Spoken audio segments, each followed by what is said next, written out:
Magandang araw! For today's video is about how to apply abroad in easy way. Kahit nasa bahay ka lang, napakadali lang na ito guys.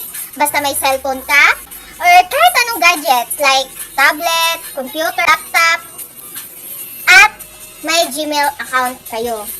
Yun yung ginagamit natin sa pag-register kasi guys. Kaya importante din na may Gmail kayo bago kayo gumawa ng account.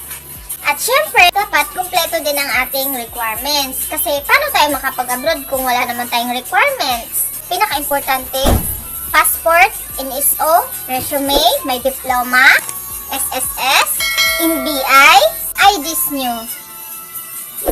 Mga certificate, mga experience, ilalagay nyo din.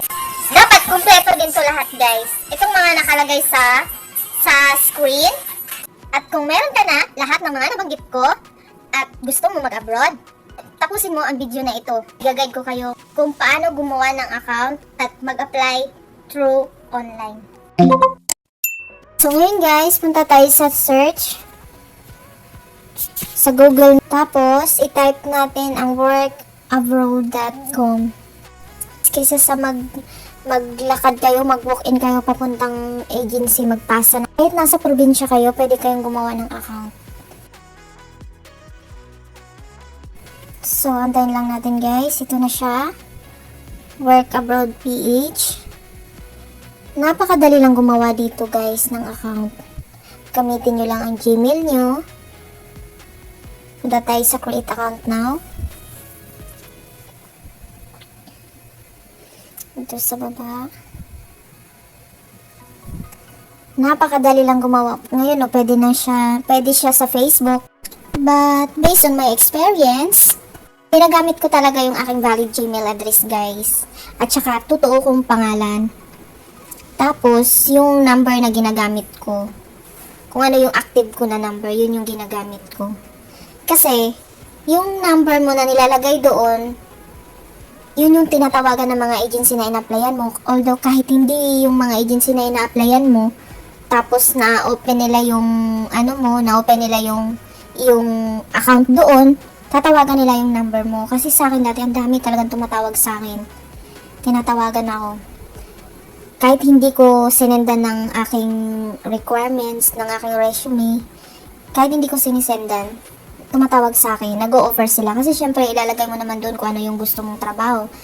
So, pag binuview nila yung account doon, tas nakita nila na ano ka naman, qualified ka doon sa kanilang hinahanap, tatawagan nila yung number na nakalagay doon.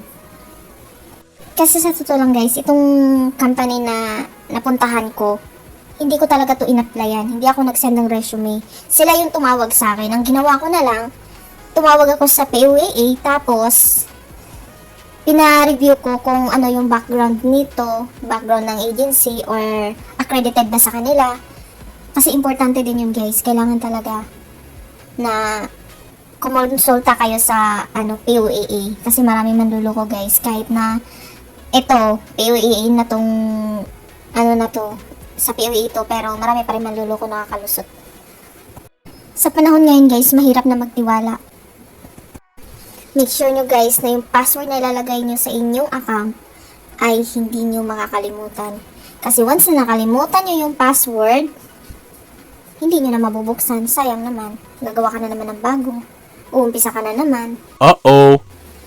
At saka hindi biro yung maglagay ng mga files mo dito.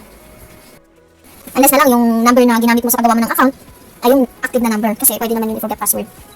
So, yan guys. Madali lang naman to guys. Kasi makikita nyo naman dyan.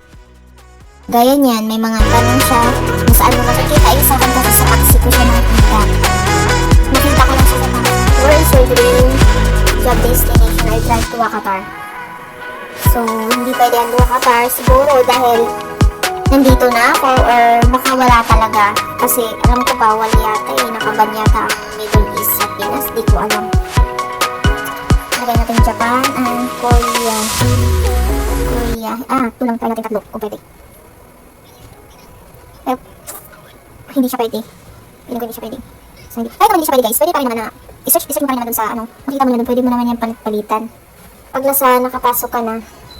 So, lalagay natin rito. Type ng trabaho na gusto mo. So, dito na tayo guys. Ayan guys, ang galing di ba? So, start tour. Meron silang guide guys. Hindi ka talaga maliligaw. Kaya kapag naka-login ka na guys, huwag mong skip ang tour. I-click mo yung tour at basahin mo lahat. Kasi yan yung magiging guide mo kung ano yung dapat mong gawin. So, ang sabi dito guys, kailangan i-verify mo yung iyong email address. Makompleto mo yung ano nila. So, punta tayo sa online resume. So, pindutin natin tong online resume. So, yan guys. So, kahit saan ka magpunta pag hindi talaga na-verify yung email address na ginamit mo, wala, useless. So, kailangan talaga i-verify mo muna. Yan. Try natin, confirm your email address. Kaya, sabi ko sa inyo guys, ang gamitin nyo talaga na email is yung valid. Ano yun? Hindi na ako gagawa hindi ko na to i-confirm guys. Kayo nang bahala. Basta yun lang sinasabi ko, valid Gmail lang gagamitin nyo kung gusto nyo gumawa.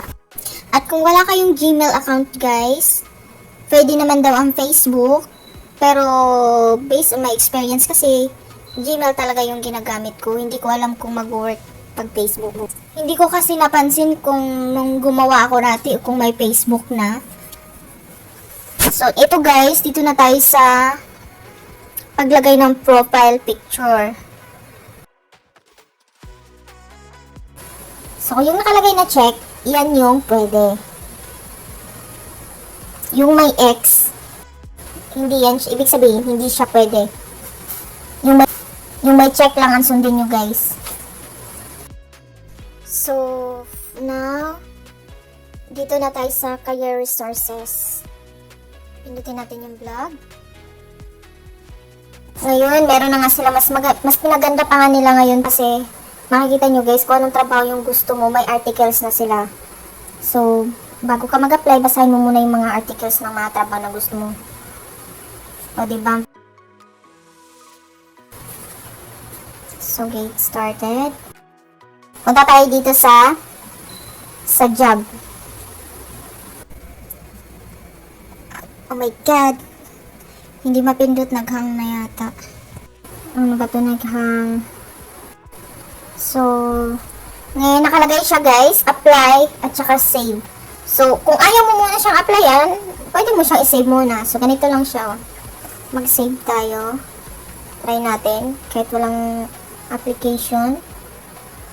Ayun, pwede siya i-save. I-save muna. Kunwari, hindi pa kompleto yung requirements na nailagay mo sa iyong profile, pwede mo i-save muna yung para hindi na mawala. I-save mo muna yung gusto mong applyan. Punta daw tayo dito sa recommended job.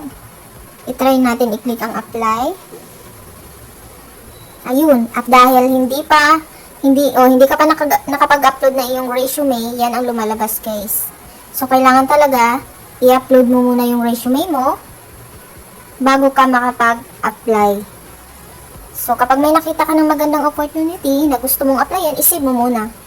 Tapos, syempre, kumpletuhin mo muna yung iyong resume. Punta tayo dito sa ayan, may mga agency din. Kapag may nag-recommend sa yung mga kaibigan mo, sabihin na itong agency na to, pwede mo rin i-search dito kung nandito siya.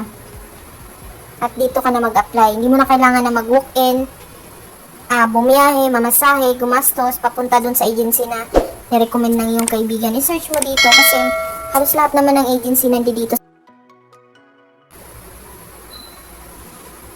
So guys, ayan lang siya guys. Napakasimple.